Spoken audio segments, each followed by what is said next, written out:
Keegan, congratulations on this. Huge fan of your work, Reboot. Pretty exciting. I mean, love the comedy of this. Remember I told you they were rebooting my old show? Is she gonna be there? You mean Brie? I'm stuck and I can't breathe. Fine, but I'm in a committed relationship. What are you, 15?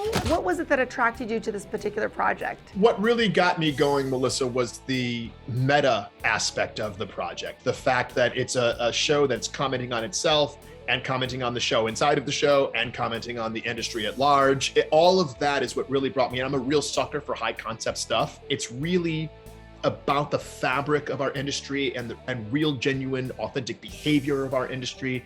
Our research shows we need a young, attractive woman to reach the 18 to 34-year-old male demographic. But she is a terrible actress. Our research shows that that has no effect whatsoever. Now, obviously, it's rebooting like an old show, and the cast is involved.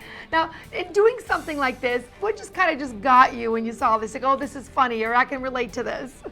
The thing that really gets me is how the personalities vibe or don't vibe in a writer's room. That's one of my favorite aspects of the show is those three older writers who are from a completely different generation writing with these new writers who are so hip and so now. And watching that culture clash between those writers is one of the most delicious things in the show.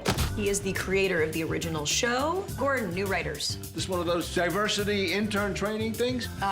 Literal gasp. Steven from Modern Family, behind this, and great writing. But at the core, you're an improv performer. How was it like working on set with all these other talented comedians? It was an absolute blast, and there was a real sense of direction that I sometimes crave. Sometimes, Melissa, I love being out there with no net and trying to figure everything out and come up with the ideas in the moment. But because Steve is so good, he allowed us to improvise in a narrower lane. And that was something I actually didn't know I was going to be looking forward to, but I really enjoyed it, especially with someone like Rachel Bloom, who's another accomplished improviser. But then even though Judy Greer is not necessarily an improviser by trade, she has such a quick, nimble mind.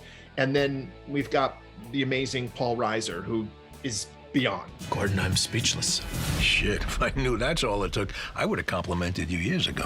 What is the key to being a good improv actor, and then the difference, as you're doing here, working on a really well-scripted series as well? The thing about being an improviser is listening. It's actively listening. The other thing, of course, is doing everything you can to make your scene partner look good. How do you feed your scene partner? How do you inform your scene partner? And they should be doing the same to you so that the two of you become an organism. In regard to scripted material, especially for someone like me, I'm a Shakespearean trained actor, you really should treasure the words, because those words were picked for a particular reason in that order. You want to honor what Steve's doing and honor the words, but every now and again you can say something like, oh, if I just change this, would that make it clearer? And then you're cooking with gas. This is my first time on a set. I'm new to humor. What do you do? Vice president of comedy. Fun. Congratulations, Reboot. Check it out. It's a pleasure to have you on the show. Follow me on social media at Melissa DiMarco for more exclusive content. I'll see you guys out there.